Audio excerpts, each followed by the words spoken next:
제 모든 것이 무너지고 길거리로 나앉게 되었습니다. 그래서 저는 아이들에게 머물 곳이라도 얻을까 싶어 애원해야만 했습니다. 부유한 첫째 아들은 제 면전에서 냉혹하게 문을 닫아버렸고 의사인 둘째 딸은 저를 몇 분만 받아주더니 차비하라며 5만 원짜리 한 장을 쥐어주고는 내쫓았습니다. 오직 막내 아들, 평범한 건설 노동자로 소박하게 살아가는 그 아이만이 저를 거두어 주었고 저를 먹여 살리기 위해 결혼 반지까지 팔 준비가 되어 있었습니다. 다음 날 예상치 못한 사건이 모든 것을 뒤흔들었고 두 불효자식에게는 뼈저린 후회를 안겨주었습니다. 이야기를 시작하기 전에 좋아요와 구독 버튼을 누르는 것을 잊지 마세요. 제 이야기를 끝까지 들어보시고 어디서 시청하고 계신지 댓글로 남겨주시면 제 이야기가 얼마나 멀리 퍼져나갔는지 알 수 있을 겁니다. 빗방울이 뚝뚝 떨어질 무렵 저는 문 닫은 가게의 어두운 처마 밑에 앉아 있었습니다. 밤의 냉기가 낡은 제 재킷을 파고들었습니다. 제 무릎 위에는 옷가지 몇 벌과 얇은 담요가 든 검은 비닐봉지가 놓여 있었습니다. 옆에는 바퀴가 망가진 작은 여행 가방이 있었죠. 제 인생 전부가 이제 이 두 개의 가방에 다 들어갔습니다. 길 건너편 거대한 디지털 광고판이 환하게 빛나고 있었습니다. 말쑥한 양복 차림의 한 남자가 자신감 넘치는 미소를 짓고 있는 얼굴이 화면을 가득 채웠고 그 아래에는 박민준, MJ그룹, 대한민국 가족이 신뢰하는 이름이라는 문구가 적혀 있었습니다. 지나가는 사람들은 그저 성공한 사업가라고 생각하겠지만 제 눈에는 과거 우리 집 좁은 욕실에서 제가 목욕시켜주던 아이의 모습이 보였습니다. 열이 날 때마다 제가 꼭 껴안아주던 아이, 바로 제 첫째 아들 박민준이었습니다. 신호등에 차 몇 대가 멈춰섰습니다. 차 안의 사람들은 저를 힐끗 쳐다보더니 서둘러 시선을 돌렸습니다. 그들의 눈에 저는 동량을 기다리는 늙은 노숙자에 불과했죠. 그들은 제가 새아이의 엄마라는 사실을 몰랐습니다. 민준, 서연, 그리고 현우, 제가 작지만 소박한 제 집을 가졌었다는 사실도 몰랐습니다. 저는 주름진 제 손을 내려다보았습니다. 한때는 강했던 이 손, 아이들을 번쩍 안아 올리고 쌀자루를 나르고 솥에 담긴 찌개를 젓던 손이었습니다. 남편과 함께 처음으로 우리 집 열쇠를 손에 쥐었던 날이 아직도 기억납니다. 벽에는 페인트 냄새가 채 가시지 않았고 텅 빈 마루였지만 우리는 아이처럼 웃었습니다. 순자씨, 이제부터 우리 집이 생긴 거야. 남편이 집 앞에서 말했죠. 우리는 마당에 작은 감나무 한 그루를 심었습니다. 그때 민준이는 초등학생이었고 서연이는 유치원생, 현우는 제 등에 자주 엎여 있었죠. 아침마다 우리 집은 시끄러웠습니다. 민준이는 양말을 찾으며 뛰어다녔고 서연이는 머리 모양이 마음에 들지 않는다며 울었고 현우는 부엌으로 달려가 밥을 달라고 졸랐습니다.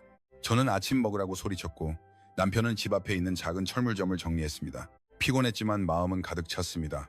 우리는 부자는 아니었지만 희망이 있었습니다. 남편은 작은 철물점을 열었고 아침에는 손님들을 맞이하고 밤에는 부엌 식탁에 앉아 동전을 셌습니다. 그는 종종 말했습니다. 민준이는 큰 인물이 될 거야. 서연이는 의사가 될 거고 현우는 착한 사람이면 돼. 그때는 우리에게 모든 것을 천천히 이룰 충분한 시간이 있다고 생각했습니다. 민준이가 서울에 있는 대학에 합격했을 때 우리는 그의 등록금을 마련하기 위해 시골에 있던 선산을 팔았습니다. 이게 민준이의 미천이야. 우리보다는 더 나은 기회를 가져야지. 남편이 말했습니다. 민준이는 성공해서 가족을 일으켜 세우겠다고 약속했습니다. 몇 년 후 서연이가 전문의 과정을 밟고 싶어 했습니다. 엄마, 아빠, 딱 한 번만 더요. 제가 전문의가 되면 모든 게 더 나아질 거예요. 그녀가 말했습니다. 우리는 다시 허리띠를 졸라맸습니다. 남편은 일을 늘렸고 저는 떡 주문을 더 받았습니다. 오직 현우만이 무엇을 요구한 적이 없었습니다. 고등학교를 졸업한 후 그는 바로 일을 시작했습니다. 때로는 철물점에서, 때로는 건설 현장에서, 때로는 이웃집의 부서진 지붕을 고쳐주며 일했습니다. 저는 남몰래 죄책감을 느꼈습니다. 마치 우리의 모든 돈과 기도가 민준이와 서연이에게 쏟아지는 동안 현우는 뒤에 서서 남은 것이 무엇이든 미소로 받아들이는 것 같았습니다. 남편이 병을 얻으면서 모든 것이 변했습니다. 평범한 기침으로 시작해 이내 쉽게 피로해지더니 결국 자리에서 일어나지 못했습니다. 병원에서는 폐와 심장에 문제가 있다고 했습니다. 우리의 저축은 하나씩 사라져갔습니다. 약 처방전은 산더미처럼 쌓여갔죠. 그때 서연이는 이미 의사였습니다. 하지만 그녀는 말했습니다. 엄마, 이건 제 전문 분야가 아니에요. 서류 작업은 도와드릴 수 있지만 병원비는 우리가 내야 해요. 남편의 마지막 밤, 그는 제 손을 꼭 잡았습니다. 아이들을 잘 부탁해. 그가 속삭였습니다. 특히 현우, 그 애가 가장 착하지만 가장 쉽게 상처받아. 그 말을 끝으로 그의 숨이 떴습니다. 그가 세상을 떠난 후 집은 더 쓸쓸해졌습니다. 철물점을 찾는 손님도 줄었고 빚이 쌓이기 시작했습니다. 민준이는 집에 오는 횟수가 뜸해졌습니다. 늘 프로젝트와 회의로 바쁘다고 했습니다. 서연이는 병원 당직에 파묻혀 살았습니다. 가끔 들르긴 했지만 과일과 약간의 돈을 두고는 금방 떠났습니다. 죄송해요 엄마, 자주 못 와서요. 그들의 늘 같은 변명이었습니다. 오직 현우만이 자주 찾아왔습니다. 고장난 것을 고쳐주고 제가 밥은 먹었는지 확인하고 어지러울 때면 보건소에 데려다 주었습니다. 밤바람이 불어와 제 무릎 위에 비닐봉지를 흔들었습니다. 그 안 작은 가방 밑바닥에는 은행에서 온 몇 통의 편지, 경고장, 그리고 마지막으로 집을 비우라는 퇴거 명령서가 있었습니다. 오늘 은행 사람들이 찾아왔습니다. 몇 가지 서류에 서명을 하라고 했고 짐을 쌀 짧은 시간을 주었습니다. 그들은 집 열쇠를 가져갔습니다. 우리가 감나무를 심었던 마당은 이제 다른 사람의 소유가 되었습니다. 마지막으로 대문 밖으로 나설 때 저는 숨을 참았습니다. 하지만 선택의 여지가 없었습니다. 쌓인 빚과 불어나는 이자는 저를 서서히 잠식했고 결국 모든 것을 앗아갔습니다. 제가 가져온 것이라곤 필요한 옷 몇 벌, 낡은 사진 몇 장, 그리고 그릇 몇 개뿐이었습니다. 저는 마지막으로 현우의 반지하 월세방에 들렀습니다. 그곳은 비좁고 벽은 축축했습니다. 하지만 현우의 얼굴은 저보다 더 슬퍼 보였습니다. 그는 제게 밥과 고등어구이를 먹으라고 권했습니다. 죄송해요 엄마. 그가 바닥을 보며 말했습니다. 아직 집을 살 형편이 안 돼서요. 빼앗긴 그 집을 다시 찾아올 수도 없고요. 저는 그의 팔을 쓸어주었습니다. 너만으로도 충분해, 현우야. 제가 대답했지만 우리 둘 다 그것이 그저 위로의 말이라는 것을 알고 있었습니다. 이제 저는 여기 길바닥에 앉아 활짝 웃고 있는 민준의 얼굴이 담긴 광고판을 쳐다보고 있습니다. 배에서 꼬르륵 소리가 났습니다. 제 재킷 주머니 속 낡은 휴대폰이 무겁게 느껴졌습니다. 내일은 어느 자식의 문을 두드려야 할지 결정해야만 했습니다. 제가 이 길바닥에 앉기 며칠 전부터 제 삶은 서서히 무너지고 있었습니다. 은행에서 온 편지는 반복해서 도착했습니다. 처음에는 고지서들과 함께 식탁 위에 그냥 두었습니다.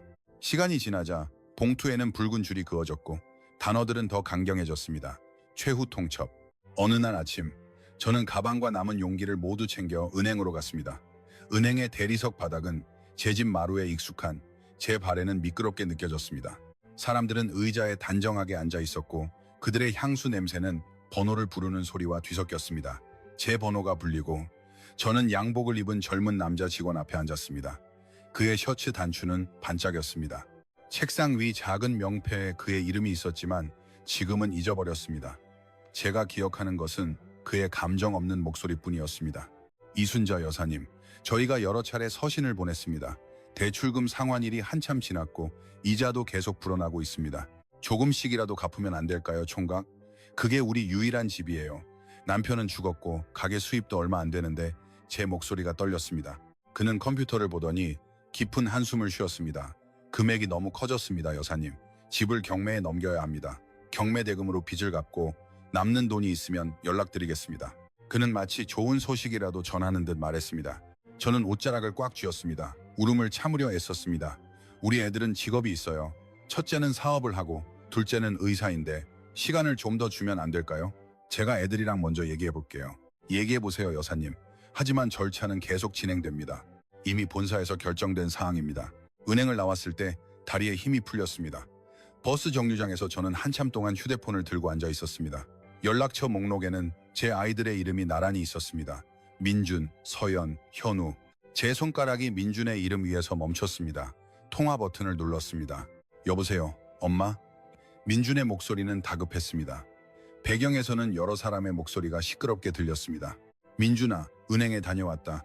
우리 집, 내가 살던 그 집 말이야. 경매에 넘어간다고 하더구나. 아빠가 남긴 빚 이자가 너무 커졌어. 엄마, 잠시만요. 저 지금 중요한 회의 중이라서요. 나중에 얘기하면 안 될까요? 제 돈은 지금 다 사업에 묶여 있어서 빼기가 쉽지 않아요. 그는 살짝 웃었지만 짜증이 섞인 것이 분명했습니다. 일단 너무 걱정하지 마세요. 하지만 다음 주에 집을 비워야 한다고 편지에 쓰여 있던데. 아들, 엄마, 저 회의 들어가야 해요. 제가 다시 전화할게요. 전화가 끊겼습니다. 몇 분 후 문자가 왔습니다.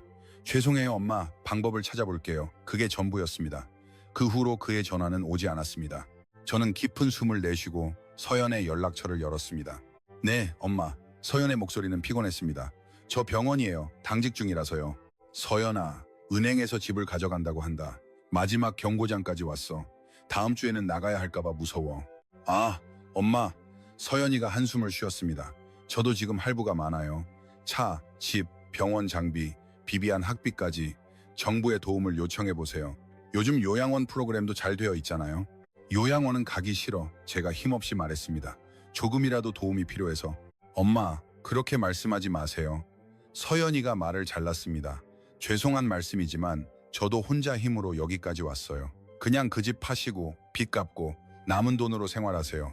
언제까지 저희 발목을 잡으실 순 없잖아요. 그녀의 목소리 끝은 마치 고집센 환자를 꾸짖는 의사 같았습니다. 저 이제 회진 돌아야 해요. 다시 전화 드릴게요. 그녀는 다시 전화하지 않았습니다. 집을 비워야 하는 날은 예상보다 빨리 찾아왔습니다. 아침 일찍 은행 직원 2명이 서류와 트럭 한 대를 끌고 왔습니다. 마당에는 우리가 심었던 감나무가 이제는 훌쩍 자라 잎이 무성했습니다. 저는 그 아래 잠시 서 있다가 안으로 들어갔습니다. 여사님, 가져가실 짐만 챙겨주십시오. 직원 중 한 명이 말했습니다. 공손했지만 단호한 목소리였습니다. 몇 시간밖에 드릴 수 없습니다. 저는 혼자가 아니었습니다. 현우가 새벽부터 아내 지영과 함께 와 있었습니다. 그들의 얼굴에는 불안감이 가득했습니다. 엄마, 중요한 건 옷이랑 서류, 사진 같은 거예요. 현우가 말했습니다. 가구는 나중에 허락해주면 그때 옮겨도 돼요. 우리는 서둘러 움직였습니다. 지영은 접시와 컵을 신문지에 쌌고 현우는 얇은 매트리스와 작은 플라스틱 서랍장을 날랐습니다. 돌아가신 남편이 물려주신 무거운 나무 장롱은 방구석에 그대로 서 있었습니다. 너무 무겁고 옮기기 힘들었습니다. 시간 부족과 피로 때문에 우리는 그것을 남겨두기로 결정했습니다. 이건 어떡하죠, 오빠? 지영이 장롱을 가리키며 물었습니다. 일단 놔둬. 너무 무거워. 은행 사람들이 알아서 하겠지. 현우가 땀을 닦으며 대답했습니다. 저는 잠시 장롱을 쳐다보았습니다. 그 위에는 빛바랜 우리의 결혼사진이 놓여 있었습니다. 저는 그것을 집어 가방에 넣었습니다. 장롱 자체는 벽에 기댄 채 남겨졌습니다. 거실에서는 직원들이 압류 통지서라는 종이를 붙이기 시작했습니다. 제가 집 열쇠를 건넬 때 저는 눈물을 참았습니다. 죄송합니다, 여사님. 직원 중 한 명이 나지막이 말했습니다. 방침이라서요. 저는 그저 고개를 끄덕였습니다.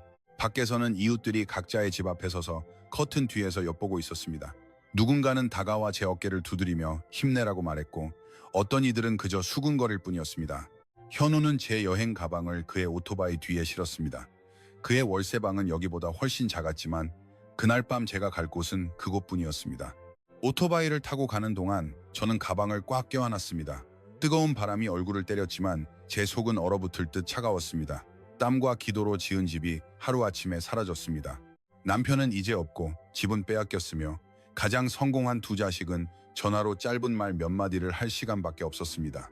그날 밤 현우의 비좁은 반지하 방에서 저는 얇은 요 위에 누웠습니다. 옆에는 지영과 그들의 아들 다니엘이 나란히 잠들어 있었습니다. 현우는 아직 바닥에 앉아 전기세와 수도세 고지서를 쳐다보고 있었습니다. 엄마, 그가 나지막이 말했습니다. 제가 아직 잠들지 않은 것을 눈치챈 모양이었습니다. 여기서 오래 계시면 더 비좁아질 거예요. 같이 계셔서 좋긴 한데 그의 목소리가 작아졌습니다. 제가 엄마한테 제대로 해드리지 못할까봐 겁나요. 저는 페인트가 벗겨지는 천장을 보았습니다.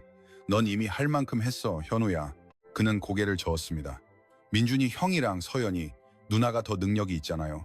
일단은 그분들한테 잠시만이라도 가보세요. 편하게 주무시고 제가 추가로 일자리를 구할 수 있게요. 돈 모아서 운이 좋으면 엄마를 위한 괜찮은 집을 찾아볼게요. 그의 말은 제 가슴에 비수처럼 꽂혔습니다. 가장 가난한 아들이 저를 위해 그의 형제들에게 가보라고 말하고 있었습니다. 그날 밤 저는 바로 대답하지 않았지만 다음 날 아침 이웃집 닭 우는 소리를 듣고 창문 틈으로 햇살이 들어왔을 때 저는 제가 해야 할 일을 알았습니다. 제 평생을 바쳐 키운 아이들의 문을 두드려야 했습니다. 불을 위해서가 아니라 제 낡은 요와 지친 몸을 꾸어 작은 공간을 위해 애원해야 했습니다. 다음 날 아침 저는 기도 시간 알람보다 먼저 잠에서 깼습니다. 현우의 월세방에서 저는 이미 가장 좋은 옷을 입고 요 끝에 앉아 있었습니다. 옷과 약이 든 작은 가방은 바닥에 준비되어 있었습니다. 지영이 부엌에서 차를 준비했습니다. 어머니, 정말 형님 댁이랑 누님 댁에 가실 거예요? 그녀가 물었습니다. 그래, 일단 가봐야지. 너희들한테 더 이상 짐이 되기 싫구나. 현우가 화장실에서 나왔습니다. 제가 모셔다 드릴게요, 엄마. 오늘은 일이 없어요. 잠시 후 우리는 그의 낡은 오토바이에 올라탔습니다. 좁은 골목길을 지나 큰 길로 나갔습니다. 저는 제 키 끝을 잡고 우리가 지나치는 광고판 속 박민준의 이름을 쳐다보았습니다. 민준의 아파트 단지는 경비원이 지키고 있었고 높은 담장과 깔끔하게 정렬된 건물들이 있었습니다. 현우의 오토바이는 그곳과 어울리지 않아 보였습니다. 짧은 통화 후 경비원은 우리를 들여보내 주었습니다. 민준의 집은 컸고 하얀색 페인트에 번쩍이는 차 2대가 주차장에 있었습니다. 현우는 오토바이 시동을 껐습니다. 엄마, 전 여기서 기다릴게요. 그가 말했습니다. 저는 현관문으로 걸어갔습니다. 첫 노크에 문이 열렸습니다. 민준의 아내 신혜가 깔끔한 실내복 차림으로 나왔습니다. 어머, 어머님이시네요. 그녀는 놀란 듯 말했습니다. 좋은 아침이다. 민준이 있니? 제가 물었습니다. 안에서 민준의 목소리가 들렸습니다. 누구야, 여보? 그가 나타났습니다. 머리는 단정하게 빗어 넘겼습니다. 저를 보자 잠시 멈칫하더니 억지 미소를 지었습니다. 엄마, 오신다고 말씀도 안 하시고. 그는 길 쪽을 힐끗 보았습니다. 이제 집이 없단다 아들아. 제가 나지막이 말했습니다. 은행에서 가져갔어. 지금은 현운의 반지하 방에 신세 지고 있는데 거긴 너무 비좁아. 잠시만이라도 여기서 지낼 수 있을까 해서 집안일도 돕고 아무것도 바라지 않을게. 신혜가 한숨을 쉬었습니다. 여보, 저 곧 개모임 때문에 손님들 오는데 어머님이 여기 계시면 사람들한테 설명하기 곤란해요. 민주는 머리를 긁적였습니다. 그런 뜻이 아니고요, 엄마. 방이 다 찼어요. 케빈이랑 루나도 자기들 공간이 필요하고 여긴 제 사무실이기도 해요. 엄마가 여기 계시면 사람들이 뭐라고 생각하겠어요? 성공한 사업가인데 어머니는 얹혀 산다고요. 제 이미지가 망가져요. 얇은 요 하나만 깔고 잘 공간이라도 아들아, 구석이라도 괜찮아. 제가 말했습니다. 그렇게 말씀하지 마세요. 그는 시선을 피했습니다. 다른 방법으로 도와드릴게요. 현운의 월세 보태주거나 엄마 지내실 작은 방을 구해드리거나요. 하지만 여기서 지내시는 건 좀 힘들어요. 손님도 많이 오고 사업 얘기하는데 방해될 거예요. 신혜가 재빨리 고개를 끄덕였습니다. 네 어머님, 다른 곳이 더 편하실 거예요. 여긴 시끄럽고 복잡해요. 그래서 내가 여기 살면 안 된다는 거니? 제가 확인차 물었습니다. 민주는 깊은 한숨을 내쉬었습니다. 지금은 안 돼요 엄마. 죄송해요. 다시 생각해 볼게요. 지금 약속이 있어서요. 그는 신혜를 돌아보았습니다. 여보, 엄마 좀 밖에까지 모셔다 드려. 신혜는 문틈으로 몸을 막아섰습니다. 가시죠 어머님. 밖에서 얘기해요. 문 앞에 이러고 계시지 말고요. 이웃들이 보겠어요. 제가 무슨 말을 하기도 전에 커다란 현관문이 안에서 당겨졌습니다. 철컥하는 무거운 소리와 함께 문은 제 바로 앞에서 닫혔습니다. 저는 몇 초간 그저 서 있었습니다. 저 나무문 뒤에 제가 한때 껴안아주던 아들이 있었습니다. 이제 그는 제 시선보다 다른 사람들의 시선을 더 두려워했습니다. 저는 현관 계단을 내려왔습니다.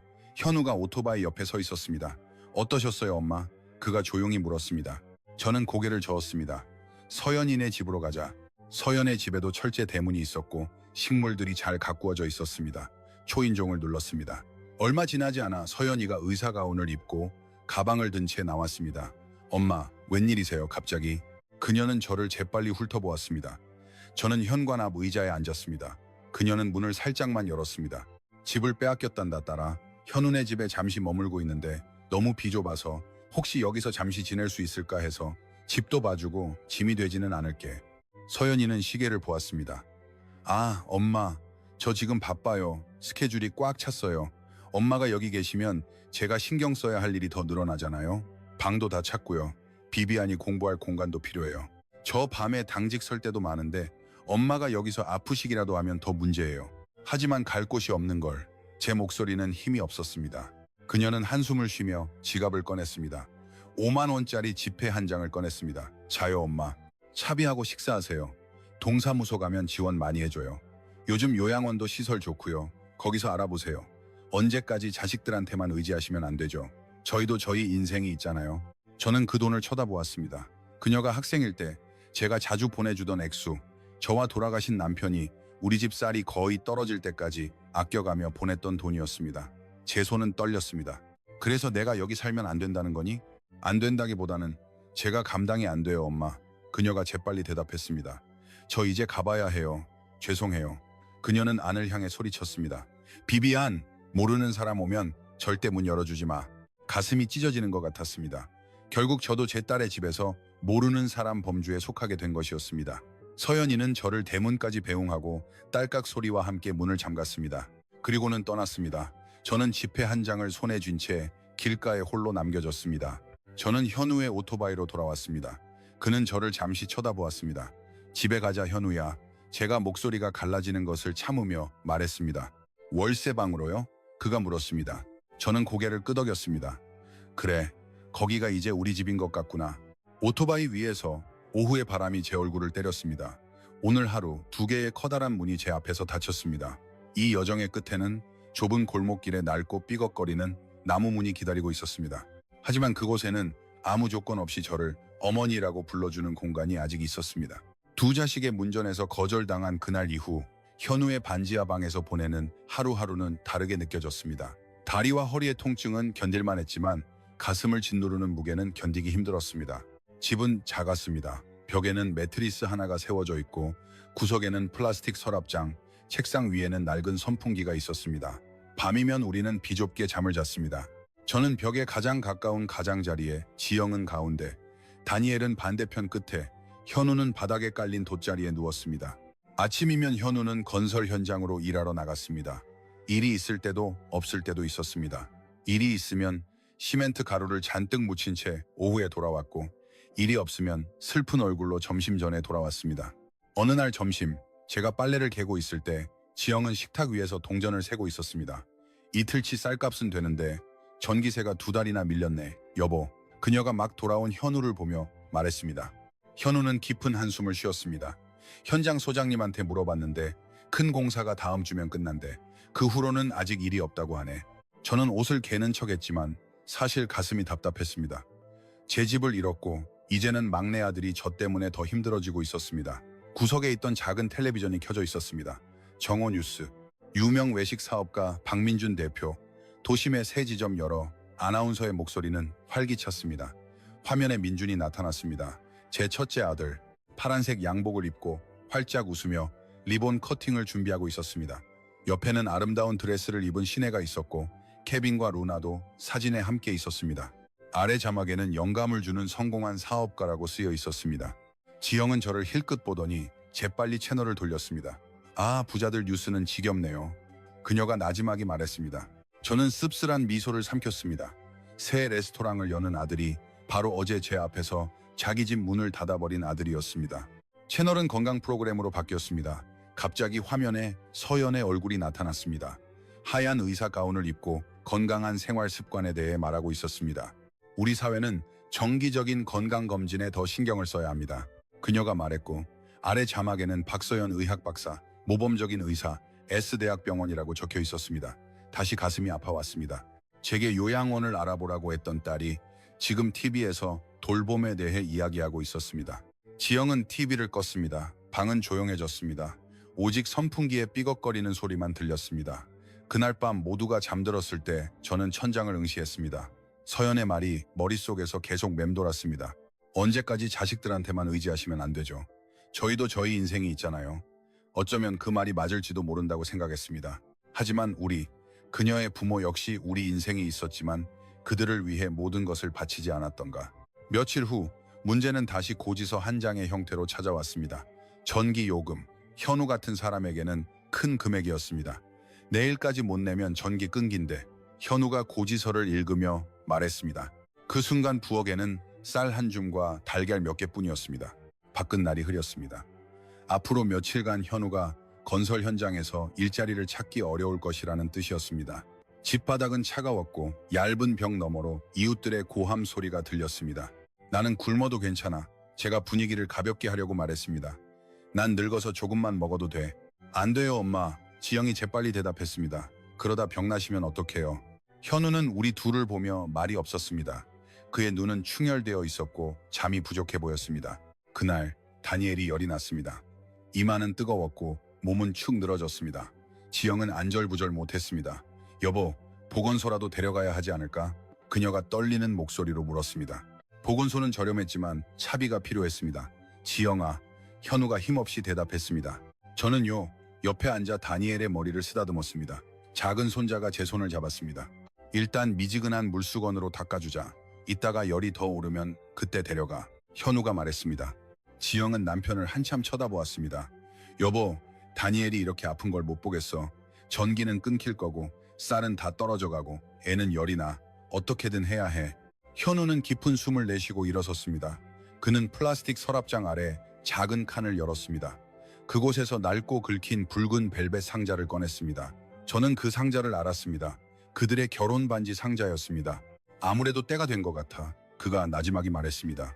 여보, 지영은 입을 막았습니다. 그 반지들은 소박했습니다. 결혼 전에 그들이 모은 돈으로 산 얇은 금반지였습니다. 저는 그들이 보석상에서 돌아오던 날을 기억합니다. 마침내 자신들의 반지로 결혼할 수 있게 되었다며 아이처럼 웃었죠. 미안해 지영아. 현우의 목소리가 떨렸습니다. 이제 내놓을 게 이것밖에 없어. 이 반지들이라도 떠나보내자. 중요한 건 엄마랑 다니엘이 먹고 치료받는 거잖아. 나중에 돈 벌면 다시 사줄게. 지영의 눈에서 눈물이 왈칵 쏟아졌습니다. 나 당신 아무것도 없을 때부터 함께했어. 금반지 보고 결혼한 거 아니야. 당신 보고 결혼했지. 하지만 이게 유일한 방법이라면 그렇게 해. 그녀는 재빨리 뺨을 닦았습니다. 우리가 함께 있기만 하면 돼. 저는 그저 멍하니 서 있었습니다. 아무 말도 나오지 않았습니다. 마치 목에 무언가 걸린 것 같았습니다. 그들은 준비를 했습니다. 지영은 반지 상자를 들었고 현우는 재킷을 입었습니다. 엄마, 저희 시장 전당포에 갔다가 다니엘 약도 사올게요. 지영이 말했습니다. 다니엘 좀 잘 봐주세요. 저는 그저 고개를 끄덕였습니다. 문이 닫히자 저는 누워있는 손자를 쳐다보았습니다. 그의 작은 이마, 위 젖은 수건이 미지근해지기 시작했습니다. 저는 새 것으로 갈아주며 터져 나오려는 눈물을 참았습니다. 몇 시간 후 현우와 지영이 비닐봉지를 들고 돌아왔습니다. 안에는 쌀, 달걀, 식용유, 그리고 약이 들어있었습니다. 그들의 얼굴은 피곤했지만 안도감이 서려 있었습니다. 식사 먼저 하시겠어요, 엄마? 지영이 물었습니다. 저는 그들의 손가락을 보았습니다. 비어 있었습니다. 반지가 없었습니다. 너희들 반지 얼마 받았니? 제가 나지막이 물었습니다. 얼마 안 돼요. 현우가 작은 미소를 지으며 대답했습니다. 그래도 며칠은 버틸 수 있을 만큼은요. 충분하다는 말. 저는 더 이상 참을 수 없었습니다. 눈물이 쏟아졌습니다. 나 때문에 너희가 이 지경까지 오다니. 미안하다. 현우가 서둘러 제 옆에 앉았습니다. 그런 말씀 마세요, 엄마. 짐이 아니에요. 엄마가 안 계셨으면 저도 없었을 거예요. 우리 모두를 공부시키려고 얼마나 고생하셨는데요. 이제는 저희가 엄마를 돌봐드릴 차례예요. 힘들어도 중요한 건 우리가 함께 있다는 거잖아요. 지영도 고개를 끄덕였습니다. 맞아요, 어머니. 돈은 다시 벌면 되고 집도 다시 구하면 돼요. 하지만 어머니는 한 분뿐이잖아요. 저는 깊은 숨을 내쉬었습니다. 저 멀리 제 두 자식은 큰 집에서 살고 텔레비전에 나오고 사람들의 칭송을 받고 있었습니다. 이곳에서 제 막내 아들은 어머니를 먹이기 위해 결혼 반지를 팔았습니다. 그날 밤 모두가 잠든 후 저는 열이 내리기 시작하는 다니엘을 껴안았습니다. 제 마음속에서 처음으로 분노를 느꼈습니다. 인생에 대한 분노가 아니라 다른 제 자식들에 대한 분노였습니다. 하지만 그 분노 뒤에는 더 이상 순응하며 살지 않겠다는 결심이 서서히 자라나고 있었습니다. 다음날 아침 제가 막 바닥을 쓸고 있을 때 밖에서 누가 불렀습니다. 순자 씨, 순자 씨. 한 여자의 목소리였습니다. 문을 열기 위해 밖으로 나갔습니다. 집 앞에는 중년의 여인이 서 있었습니다. 피부는 까무잡잡했고 낡은 티셔츠와 바지를 입고 있었습니다.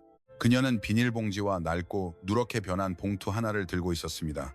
아주머니, 저 기억하세요? 그녀가 망설이며 물었습니다. 저는 눈을 가늘게 떴습니다. 미안해요. 저 최 여사예요, 아주머니. 예전에 박 사장님 가게 아직 하실 때 댁에 가서 청소 도와드렸잖아요. 최 여사. 그제야 그녀가 기억났습니다. 매주 와서 마루를 닦고 다림질을 하며 공장에 다니는 아들 이야기를 하던 여자였습니다. 아, 최 여사. 저는 희미하게 웃었습니다. 미안해요. 눈이 예전 같지 않아서. 그녀는 살짝 웃었지만 이내 얼굴이 심각해졌습니다. 아주머니, 제가 예전 댁에 다녀왔어요. 새 주인이 들어왔더라고요. 순간 가슴이 철렁했습니다. 아, 벌써 이사 왔구나. 네, 아주머니. 제가 청소하러 불려갔어요. 다음 주에 이사 온다고 하더라고요. 아까 뒷방에 있는 나무 장롱을 옮기다가 이걸 봤어요. 그녀는 봉투를 들어 올렸습니다. 장롱 뒤에 붙어 있더라고요. 꼭꼭 숨겨놓은 것처럼요. 먼지가 잔뜩 쌓여 있었어요. 박 사장님 이름이 쓰여 있더라고요. 그녀는 봉투를 건넸습니다. 봉투를 받을 때 제 손이 떨렸습니다. 겉면에는 제가 너무나 잘 아는 필체로 이렇게 쓰여 있었습니다. 이순자에게 잃어버리지 말 것. 제 돌아가신 남편의 글씨였습니다. 갑자기 목이 말라왔습니다. 최 여사, 나 이거 지금 열어봐도 될까? 물론이죠, 아주머니. 아주머니 거잖아요. 그래서 제가 서둘러 온 거예요. 다른 사람 손에 들어갈까봐 무서워서요. 저는 깊은 숨을 내쉬고 천천히 봉투를 열었습니다. 안에는 은행 직인이 찍힌 두툼하고 누런 종이가 있었습니다. 자기 압수표, 적힌 금액은 제 눈을 의심하게 했습니다. 일금 70억 원정 원칠 000. 왼쪽 하단에는 볼펜으로 쓴 작은 글씨가 있었습니다. 우리의 노후 자금, 내가 없으면 당신 늙어서 이걸로 편히 살아.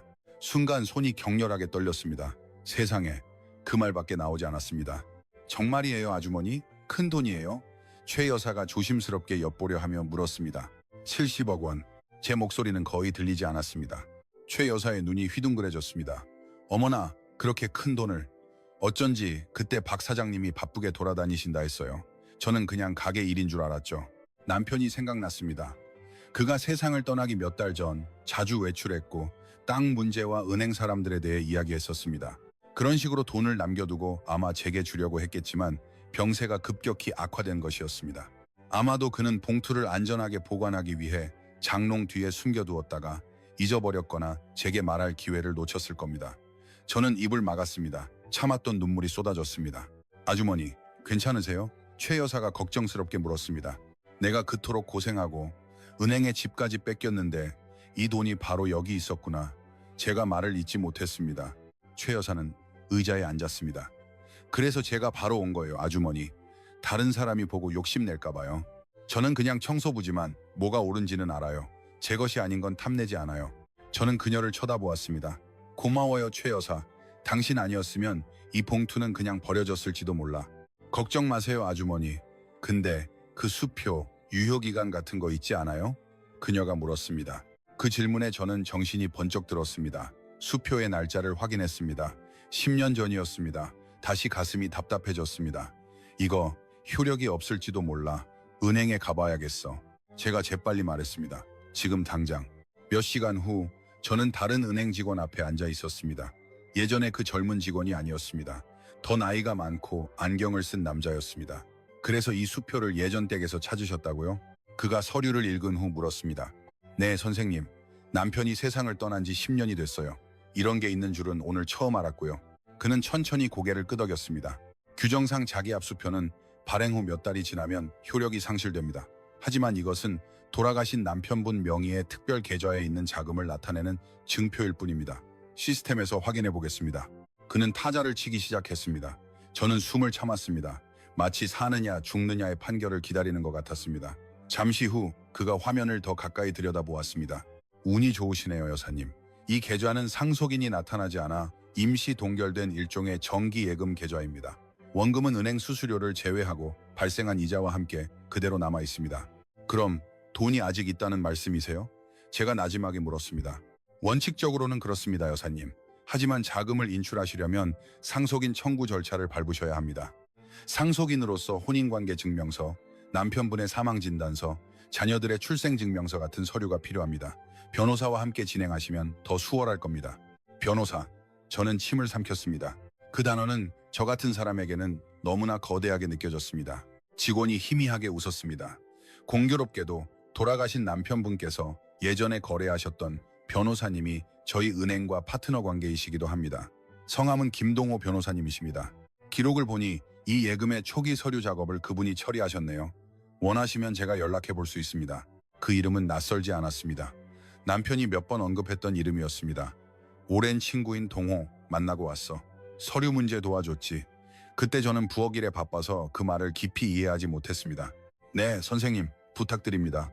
김동호 변호사의 사무실은 멀지 않았습니다. 소박하지만 깔끔한 방이었습니다. 벽에는 서류철이 꽂힌 책장이 가득했습니다. 머리가 희끗희끗하고 둥근 안경을 쓴 남자가 저를 맞았습니다. 이순자, 여사님, 맞으시죠? 그가 악수를 청하며 물었습니다. 저는 김동호 변호사입니다. 고 박태수 사장님의 친구였습니다. 저는 고개를 끄덕였습니다. 네, 변호사님. 남편이 변호사님 성함을 자주 언급했었어요. 우리는 자리에 앉았습니다. 저는 모든 것을 이야기했습니다. 집을 빼앗긴 일, 지금 비좁은 월세방에 사는 일, 그리고 막 도착한 봉투 이야기까지. 김 변호사는 진지하게 들었고 이따금 고개를 끄덕이거나 깊은 한숨을 쉬었습니다.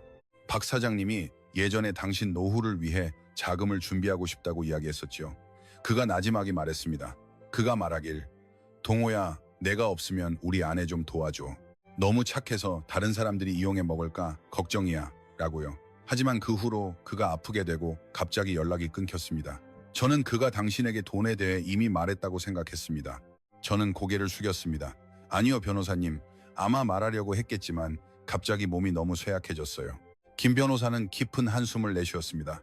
운명이란 그런 것이지요. 하지만 중요한 것은 이제 미래입니다. 이 돈은 당신의 권리입니다. 하지만 제 아이들은요, 변호사님? 저는 망설였습니다. 민준이와 서연이는 자기들 살기 바쁘고 현우가 지금 저를 돌보고 있어요. 그렇기 때문에 더 조심하셔야 합니다. 그가 말했습니다. 그렇게 큰 돈은 사람을 변화시킵니다. 당분간은 당신이 전적으로 신뢰하는 사람 외에는 아무에게도 말하지 않는 것을 제안합니다. 저는 즉시 결혼 반지 상자를 들고 있던 현우의 얼굴을 떠올렸습니다. 제 막내 아들 현우요. 그 아이는 착해요, 변호사님. 다른 아이들이 저를 거절했을 때 저를 거두어준 아이예요. 우리 먹을 것을 사기 위해 결혼 반지까지 팔았어요.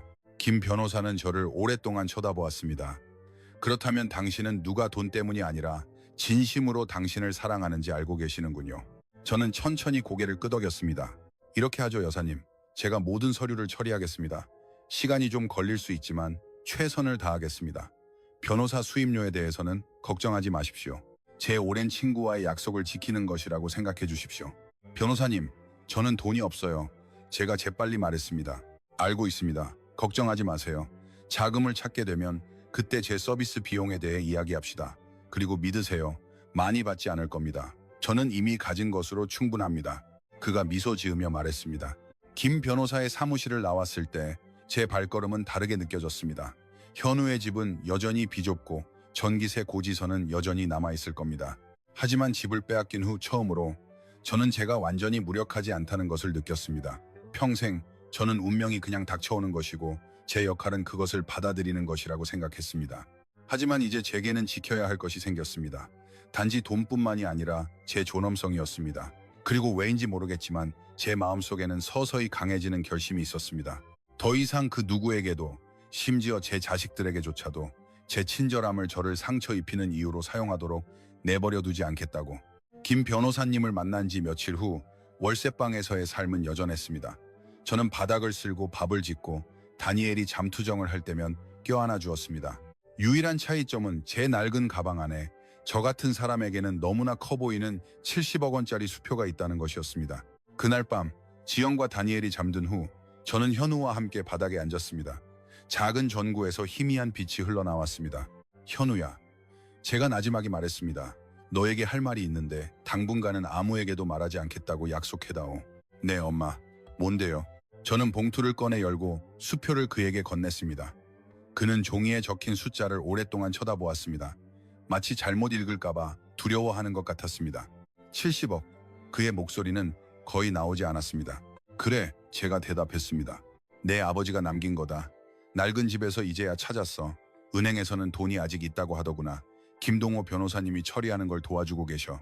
현우는 저를 쳐다보았습니다. 그 돈을 받게 되면 엄마는 다시 집을 사실 수 있겠네요. 우리 이제 더 편하게 살 수 있고요. 이렇게 비좁게 지내지 않아도 되고요. 그래, 제가 말했습니다. 하지만 이렇게 큰 돈은 사람을 변하게 만든단다. 그래서 내 형과 누나에게는 당분간 알리고 싶지 않아. 그들이 나를 보는 게 아니라 숫자만 볼까봐 두렵구나. 현우는 잠시 침묵했습니다. 그럼 형이랑 누나가 싸울 거라고 생각하시는 거예요? 저는 닫혔던 문과 잠겼던 대문을 떠올렸습니다. 내가 머물 곳만 부탁했을 때도 그들은 힘들어했어. 그런데 내가 70억 원을 가졌다는 걸 알면 어떻게 될까? 그는 깊은 한숨을 쉬었습니다. 알겠어요, 엄마. 걱정 마세요. 제가 엄마를 지켜드릴게요. 그 돈은 엄마의 권리예요. 일이 잘 처리되면 우리 신중하게 생각해요. 저는 그의 손을 잡았습니다. 집을 빼앗긴 후 처음으로 제가 완전히 공허하지 않다는 것을 느꼈습니다. 하지만 사람의 입과 은행 시스템은 제 걸음보다 훨씬 빨랐습니다. 며칠 후 아침, 제가 빨래를 널고 있을 때 골목 끝에서 자동차 소리가 들렸습니다. 아이들이 달려가며 손가락질했습니다. 이 좁은 골목까지 차가 들어오는 일은 드물었습니다. 2대의 차가 멈춰섰습니다. 한 대에서는 잘 차려입은 민준과 신혜가 내렸고 다른 한 대에서는 서연과 그녀의 남편 요셉이 내렸습니다. 그들은 이 좁은 공간이 불편한 듯 보였습니다. 마치 길을 잃은 사람들 같았습니다. 지영이 부엌에서 나왔습니다. 여보, 형님이랑 누님 오신 것 같아요. 그녀가 현우에게 속삭였습니다. 현우가 밖으로 나갔습니다. 형, 누나. 그가 정중하게 인사했습니다. 여기가 너희 월세방이야? 민준이 빛바랜 벽과 양철 지붕을 보며 물었습니다.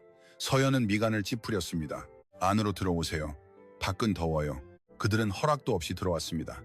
우리의 작은 공간은 순식간에 비좁아졌습니다. 저는 플라스틱 의자에서 빨래를 치웠습니다. 무슨 일로 다들 여기까지 왔니? 제가 평정을 유지하려 애쓰며 물었습니다. 민준이 돌려 말하지 않고 바로 본론으로 들어갔습니다. 엄마 아빠한테서 유산을 정리하고 계시다고 들었어요. 큰돈이라면서요? 가슴이 철렁했습니다. 어디서 들었니? 요셉이 대답했습니다.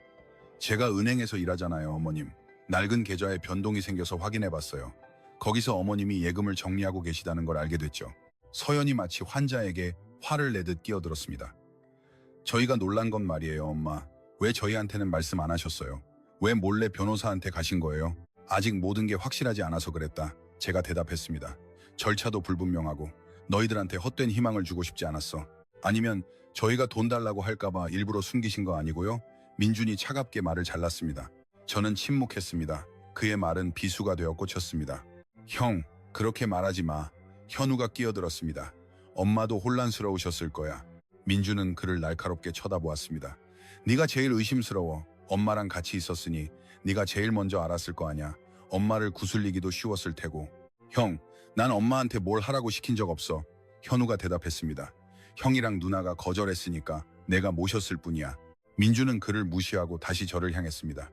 솔직히 말씀드려서 엄마, 70억은 혼자 관리하시기엔 너무 큰 돈이에요. 연세도 있으시고 다른 사람들한테 속기 쉬워요. 변호사들은 돈 벌려고 일하는 사람들이고요. 저희가 관리하는 게 더 안전해요. 일단 제 이름이나 요셉 이름으로 돈을 옮겨두죠. 거기서 매달 생활비를 드릴게요. 마치 뺨을 맞은 것 같았습니다. 그럼 난 용돈이나 받으라는 거니? 제가 나지막이 물었습니다. 너희 아버지가 나를 위해 남겨둔 돈인데? 요셉이 어깨를 으쓱했습니다. 그것도 어머님을 위한 거예요. 특히 그 연세에는 자주 깜빡하시잖아요. 잘못해서 서류에 서명이라도 하시면 돈 다 날리는 거예요. 서연이 재빨리 끼어들었습니다. 의학적으로도 그래요. 기억력이 감퇴하시죠. 그래서 정신감정도 있는 거고요. 필요하면 정신과 의사한테 가봐요. 만약 어머님이 법적으로 의사결정 능력이 없다고 판정되면 법적으로 저희가 관리할 권리가 생겨요. 그럼 내가 제정신이 아니라는 말이구나. 가슴에 불이 붙는 것 같았습니다. 그런 뜻이 아니고요, 엄마. 서연이 억지 미소를 지었습니다. 어머님을 보호하기 위해서예요. 현우가 한 걸음 나섰습니다. 엄마를 보호하기 위해서? 아니면 자기들 주머니를 보호하기 위해서? 엄마가 머물 곳을 부탁했을 때 요양원이나 알아보라고 했잖아요. 이제 70억이 있다는 소리를 들으니까 차 2대를 몰고 온 거고요. 민준의 얼굴이 굳어졌습니다. 말 조심해, 현우. 우리도 사는 게 쉽지 않아. 애들 교육비도 비싸고. 그런 큰 돈이 뭘 모르는 사람 손에 들어가면 우리 모두가 손해보는 거야. 뭘 모르는 사람은 분명히 저와 현우를 가리키는 말이었습니다. 저는 그들을 하나씩 쳐다보았습니다. 너희가 대학 등록금, 월세 때문에 돈이 필요하다고 했을 때 난 모든 걸 팔아서 줬어. 되묻지 않았지. 이제 내게 무언가 생기니 왜 그렇게 서둘러 와서 관리하겠다고 하는 거니? 서연이 한숨을 쉬었습니다. 저희도 어머님 자식이니까요. 현우한테 휘둘리시는 걸 원치 않아요. 누명 씌우지 마. 현우의 목소리가 높아졌습니다. 내가 엄마를 모시지 않았으면 지금 엄마는 어디 계셨을 것 같아? 길바닥에?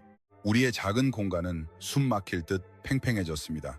다니엘은 지영의 품에 안겨 혼란스러운 눈으로 우리를 보고 있었습니다. 마침내 민준이 말했습니다. 나지막하지만 날카롭게. 이렇게 하죠. 계속 고집 부리시면 저희도 다른 조치를 취할 수밖에 없어요. 경찰에 신고할 수도 있어요. 현우가 연로하신 어머님을 이용해서 돈을 전부 가로채려 한다고요. 현우의 눈이 휘둥그레졌습니다. 형, 그런 농담하지 마. 법이 판단하게 두자고. 민준이 차갑게 대답했습니다. 그 위협은 공기 중에 그대로 머물렀습니다. 순간 저는 쓰러질 것 같았습니다. 일단 돌아가거라. 제가 나지막이 말했습니다. 피곤하구나. 생각을 좀 정리해야겠어. 서연이 무슨 말을 더 하려 했지만 민준이 그녀를 잡아 끌었습니다. 알겠습니다. 하지만 이 문제가 법정까지 가게 되더라도 저희를 원망하지 마세요. 그들은 떠났습니다. 우리의 비좁은 방에 비싼 향수 냄새를 남긴 채 그들의 자동차 소리가 서서히 멀어졌습니다. 그 후 침묵이 내려앉았습니다. 저는 바닥에 앉아 벽에 기댔습니다. 손이 떨렸습니다. 엄마, 현우의 목소리가 갈라졌습니다. 만약 형이 정말로 저를 경찰에 신고하면 전 어떻게 싸워야 해요? 저는 막내 아들을 쳐다보았습니다. 그의 얼굴은 피곤했지만 여전히 정직한 눈을 하고 있었습니다. 평생 저는 비난받을 때마다 늘 침묵했습니다. 제 가슴 속에서 무언가 움직였습니다. 분노와 용기가 뒤섞여 이토록 강하게 느껴본 적 없는 감정이었습니다. 저는 속으로 말했습니다. 짓밟히는 건 이제 그만. 만약 지금 물러선다면 나뿐만 아니라 내게 유일한 안식처가 되어준 아들까지 망가질 거야. 그날 밤 잠을 이룰 수 없었습니다. 선풍기 소리는 윙윙거렸지만 제 머릿속은 그들의 말로 가득 찼습니다. 경찰에 신고한다. 의사결정 능력이 없다. 우리가 관리할 권리가 있다. 마치 제가 그들의 어머니가 아니라 우연히 말할 수 있게 된 거대한 지갑인 것 같았습니다. 현우는 바닥에서 잠들었지만 그의 눈이 몇 번이나 떠 있는 것을 보았습니다. 지영은 깊이 잠든 다니엘을 껴안고 있었습니다. 현우야, 제가 속삭였습니다. 그가 돌아보았습니다. 아직 안 주무셨어요, 엄마? 무섭니? 제가 물었습니다. 네, 엄마. 그가 솔직하게 대답했습니다. 형이 정말 저를 신고할까봐 무서워요. 그들은 돈도 있고 인맥도 있잖아요. 제가 어떻게 싸우겠어요? 엄마 이름에 먹칠할까봐 무섭고 누명을 쓸까봐 무서워요. 저는 잠시 침묵했습니다. 나도 무섭다. 하지만 더 무서운 건 내가 계속 침묵하면 너희가 더 짓밟힐 거라는 사실이야. 늙었다는 이유만으로 생각할 줄 모른다는 말을 듣는 것도 이제 지쳤어. 그럼 어떻게 하실 계획이세요, 엄마? 그가 물었습니다. 저는 깊은 숨을 내쉬었습니다. 이 시점에서 저는 마치 갈림길에 서 있는 것 같았습니다. 평생 저는 모든 것을 받아들이는 법을 배웠습니다. 남편이 아팠을 때, 집을 빼앗겼을 때, 자식들이 문을 닫았을 때. 하지만 이제 처음으로 만약 제가 침묵한다면 그것은 더 이상 인내가 아니라 짓밟히기 위한 굴복이라는 것을 느꼈습니다. 내일 김동호 변호사님 사무실에 다시 갈 거다. 제가 나지막이 말했습니다. 하지만 너는 오지 마라. 나 혼자 가겠다. 민준이와 서연이가 무슨 짓을 하기 전에 모든 것을 확실히 해두고 싶어. 정말 혼자 괜찮으시겠어요, 엄마? 현우가 걱정스럽게 물었습니다. 저는 고개를 끄덕였습니다. 예전에 내 아버지가 아플 때 나 혼자 은행에서 버텼다. 이것도 중요한 일이야. 내가 해내야 해. 다음 날 아침, 저는 해가 뜨기 전에 집을 나섰습니다. 지영은 밥과 고등어 구이를 준비했고 제 가방에 작은 도시락을 넣어주었습니다. 길에서 배고프실까 봐요. 그녀가 말했습니다. 정류장에서 버스를 기다렸습니다. 불안했지만 이상한 해방감도 있었습니다. 아마도 제 인생에서 처음으로 단지 제 아이들을 위해서가 아니라 저 자신을 위해 결정을 내린 순간이었을 겁니다. 김 변호사 사무실은 이제 더 편안하게 느껴졌습니다. 아마도 제 목표가 더 명확해졌기 때문일 겁니다. 이순자 여사님, 그가 저를 맞았습니다. 서류 정리를 시작했습니다. 그런데 어제보다 안색이 더 안 좋아 보이시네요. 무슨 일 있으셨습니까?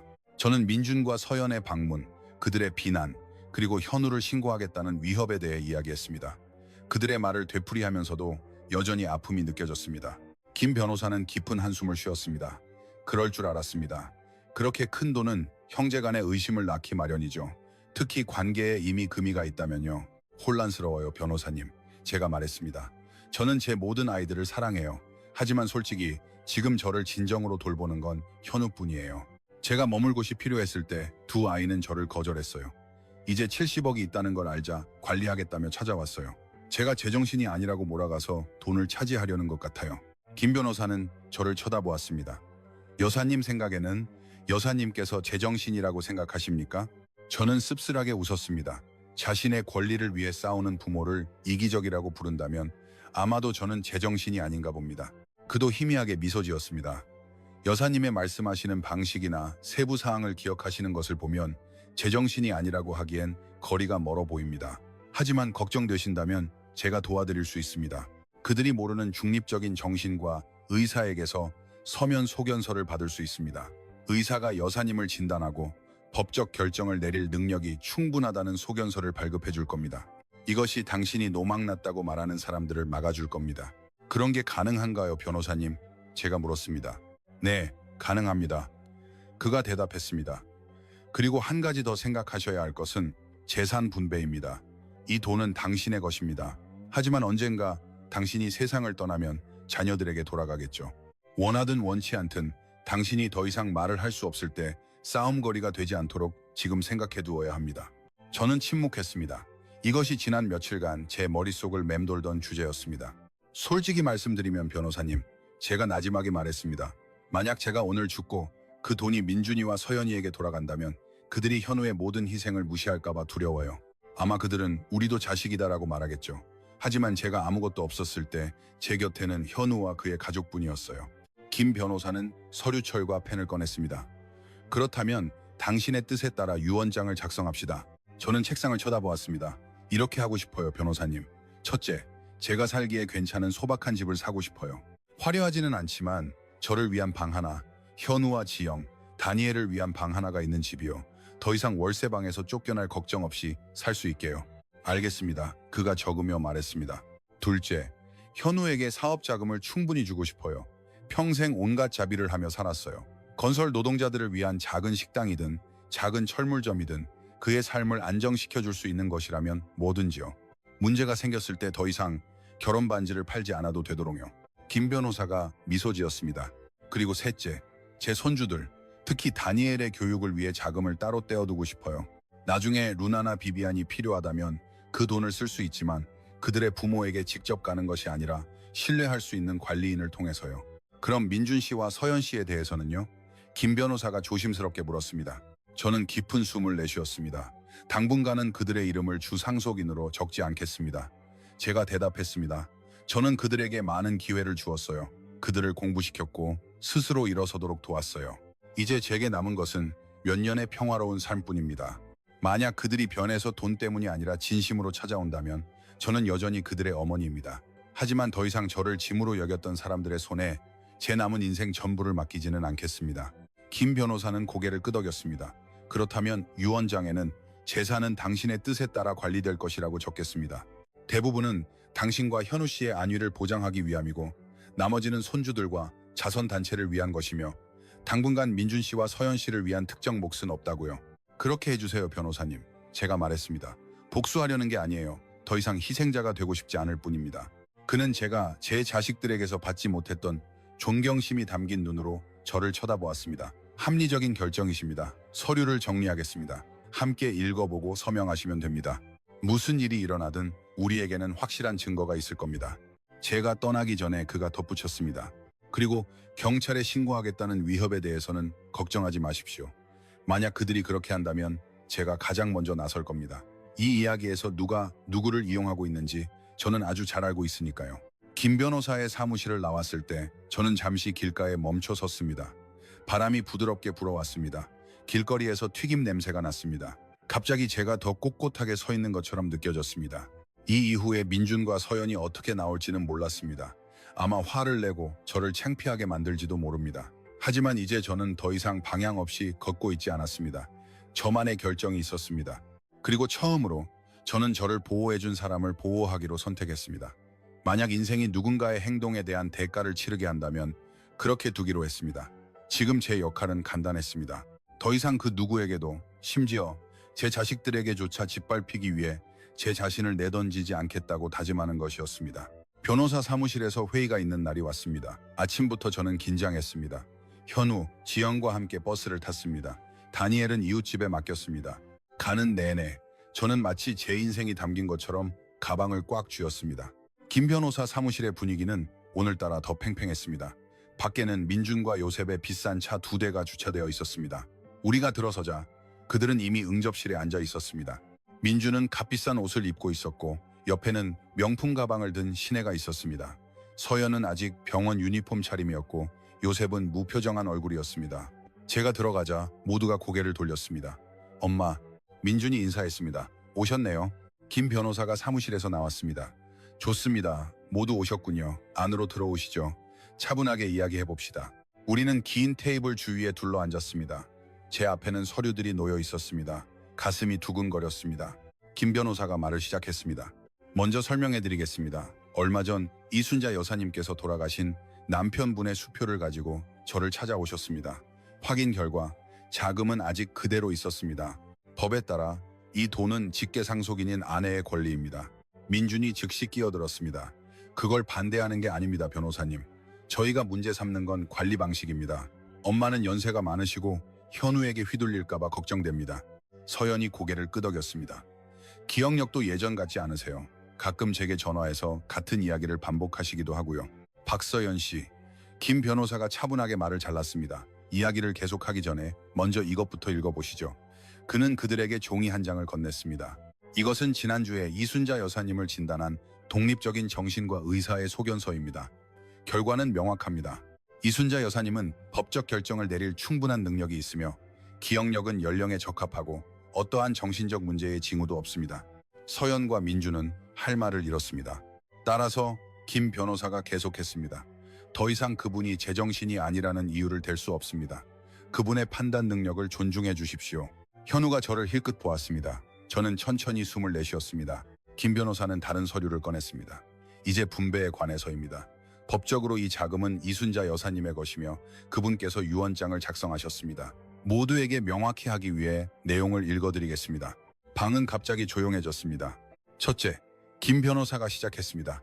자금의 일부는 이순자 여사님과 그분의 막내 아들 박현우 씨의 공동 명의로 소박한 주택을 구입하는 데 사용될 것입니다. 이 주택은 영구적인 거주지가 될 것입니다. 저는 옆에 앉은 현우의 몸이 굳는 것을 느꼈습니다. 테이블 반대편 끝에서는 민준의 얼굴이 굳어졌습니다. 진심이세요, 엄마? 민준이 저를 쳐다보았습니다. 현우한테 바로 집을 사주신다고요? 저는 침을 삼켰습니다.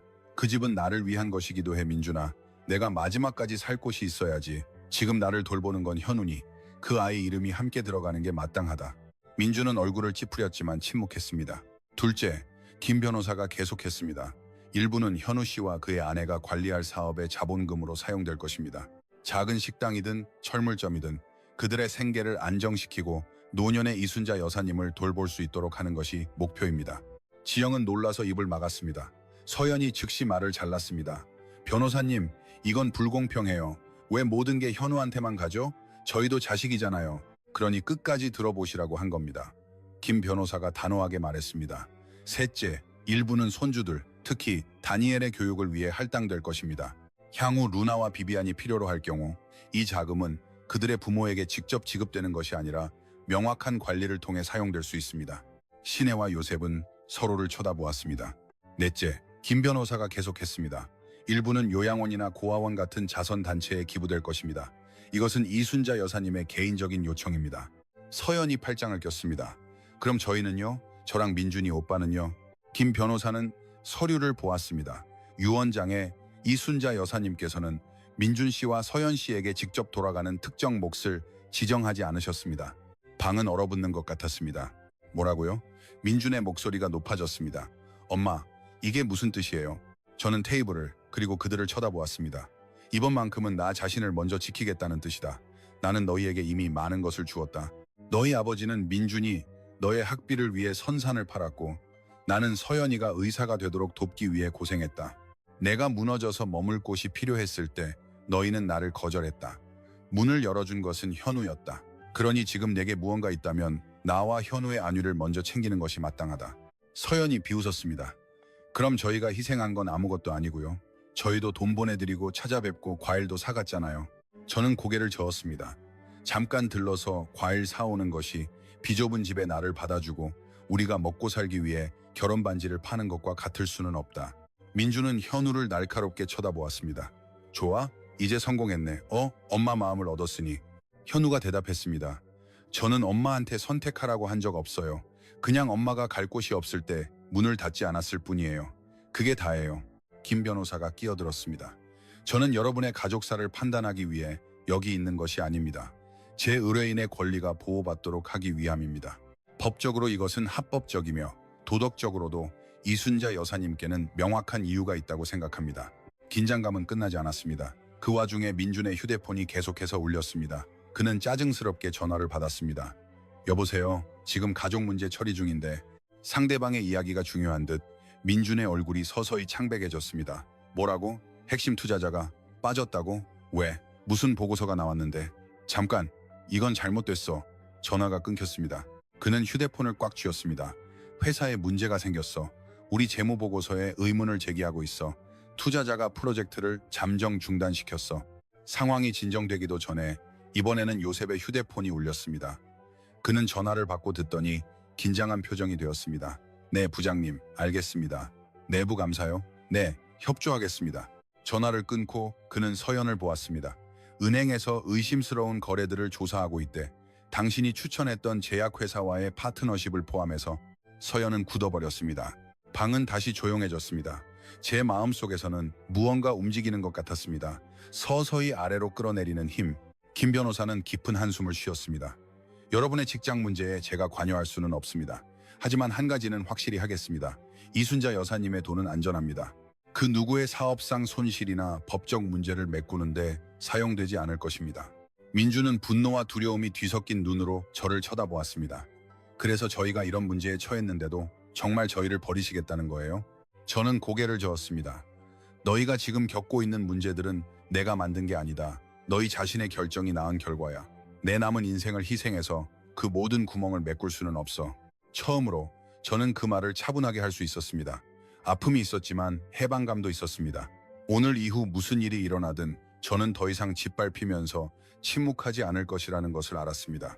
그리고 아마도 인생은 제 아이들에게 그들이 무시했던 모든 것이 구석에서 찌꺼기를 기다리며 조용히 남아있지만은 않는다는 것을 보여주고 있었습니다. 변호사 사무실에서의 그날로부터 1년 후 제 삶은 마치 새로운 장을 연 것 같았습니다. 우리의 새 집은 더 넓은 골목 끝에 있었습니다.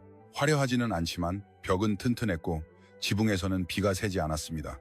방 2개와 작은 거실, 그리고 충분한 크기의 부엌이 있었습니다. 마루에는 긴 나무 의자가 있었고 그 옆에는 지영이 가꾸는 화분에 심은 고추가 있었습니다. 저는 제 방에서 제대로 된 매트리스 위에서 잠을 잤습니다. 아침마다 제가 더 이상 비좁은 월세방이나 은행에 빼앗길 집이나 길바닥에 있지 않다는 것을 깨닫는데 몇 초가 걸렸습니다. 집 앞에는 작은 식당이 있었습니다. 나무 간판에는 현운의 밥집, 집밥이라고 쓰여 있었습니다. 메뉴는 소박했습니다. 나물, 생선, 계란 요리 등. 하지만 건설 노동자들과 트럭 기사들에게 인기가 많았습니다. 가끔 저는 그곳에 앉아 마늘을 까며 손님들과 이야기를 나누었습니다. 다니엘, 이제 사업가 아들이네. 어느 날 아침 제가 농담을 했습니다. 현우가 웃었습니다. 아직 멀었어요, 엄마. 그래도 적어도 이제 전기 끊길 걱정은 안 하잖아요. 어느 날 오후 제가 마당을 쓸고 있을 때 안에서 TV 소리가 들렸습니다. 지영이 저를 불렀습니다. 어머니, 이리 와서 이것 좀 보세요.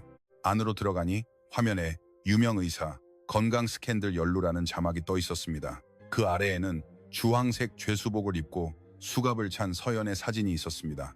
기자들에게 둘러싸여 있었습니다. 박서연 씨는 제약회사로부터 뇌물을 받고 환자들의 진료비를 부풀리고 진료 기록을 조작한 혐의를 받고 있습니다. 아나운서가 설명했습니다. 저는 멈춰섰습니다. 기쁨 때문이 아니라 제가 젖을 먹여 키운 딸이 이제 TV에서 용의자로 나오는 것을 보는 슬픔 때문이었습니다. 서연은 화면 속에서 고개를 숙였습니다.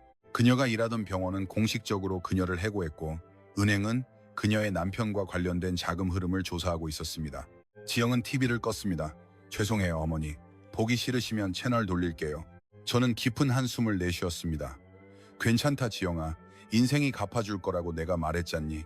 내가 아니라 그들은 이제 자신들의 행동에 대한 대가를 치르고 있는 거다. 몇 주 후 저는 또 다른 업보가 찾아오는 것을 느꼈습니다. 보건소에서 집으로 돌아오는 길이었습니다.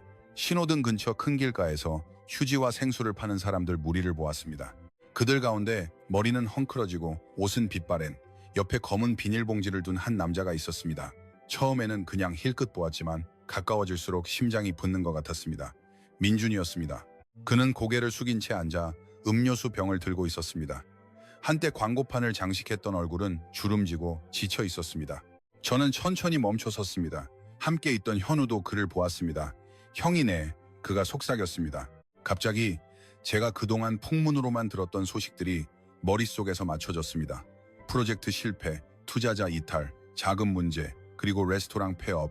시내는 아이들을 데리고 그를 떠났고 그들의 호화로운 집도 은행에 넘어갔습니다. 민주는 이 지경까지 추락한 것이었습니다. 저는 그에게서 몇 걸음 떨어진 곳에 서 있었습니다. 그는 아직 저를 보지 못했습니다. 제가 그의 이름을 불렀을 때 그가 고개를 돌렸습니다. 민준아. 그의 눈이 휘둥그레졌습니다. 얼굴이 굳어지더니 이내 무너졌습니다. 엄마. 그의 목소리는 거의 들리지 않았습니다. 순간 우리 마당에서 연을 들고 뛰어놀던 어린아이의 모습이 보였습니다. 그리고 제 면전에서 문을 닫아버렸던 남자의 모습이 겹쳐졌습니다. 그가 일어서려 했지만 다리에 힘이 풀렸습니다. 현우가 그를 부축했습니다. 형, 천천히. 현우가 말했습니다. 민주는 고개를 숙였습니다. 그의 눈물이 시멘트 바닥 위로 떨어졌습니다. 저 망했어요, 엄마. 전부 다요. 친구, 직장, 집 다 잃었어요.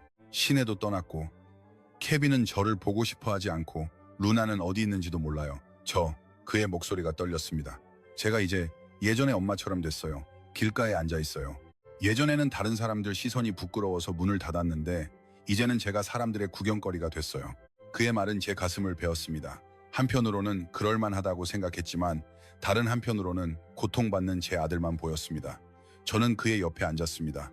가방에서 제가 들고 다니던 도시락을 꺼냈습니다. 밥과 소박한 반찬.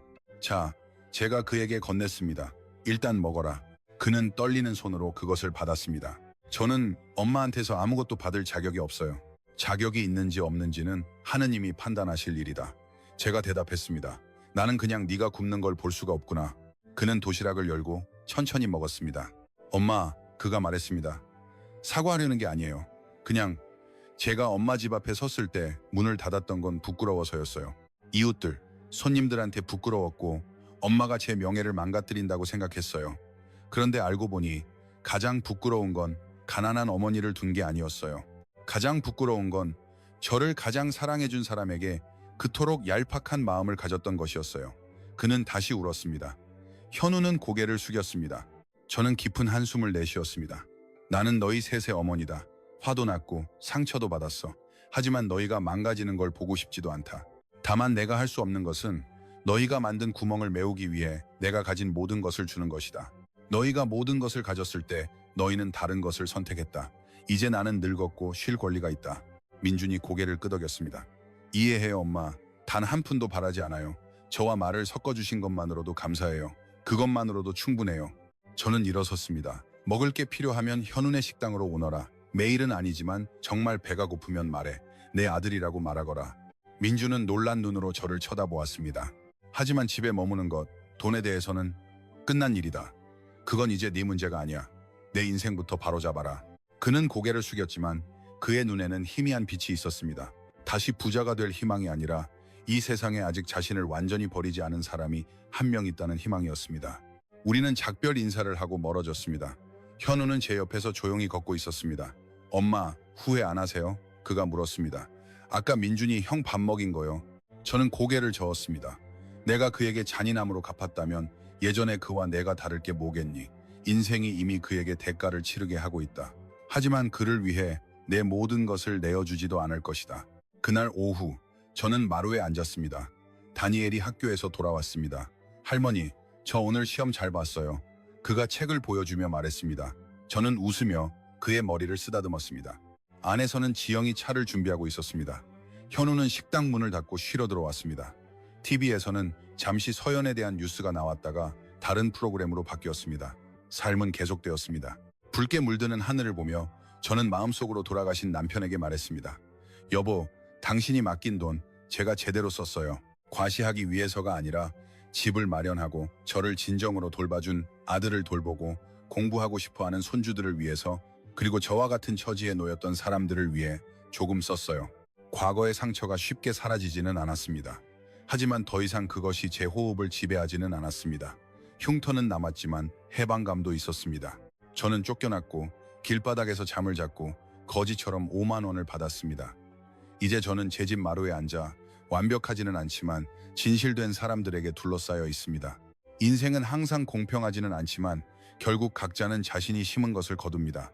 이제 제 역할은 더 이상 돌아오지 않을 사랑을 붓는 것이 아닙니다. 제 역할은 간단합니다.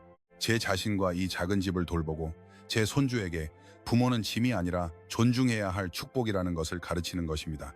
그리고 이번만큼은 진실한 마음으로 찾아오는 사람들을 위해 제 집 문이 다시는 닫히지 않도록 할 것입니다. 아마도 언젠가는 길을 잃었다가 마침내 진정으로 돌아오고 싶어하는 제 아이들도 포함해서요. 제 이야기에 끝까지 함께 해주셔서 정말 감사합니다. 인생은 긴 여정입니다.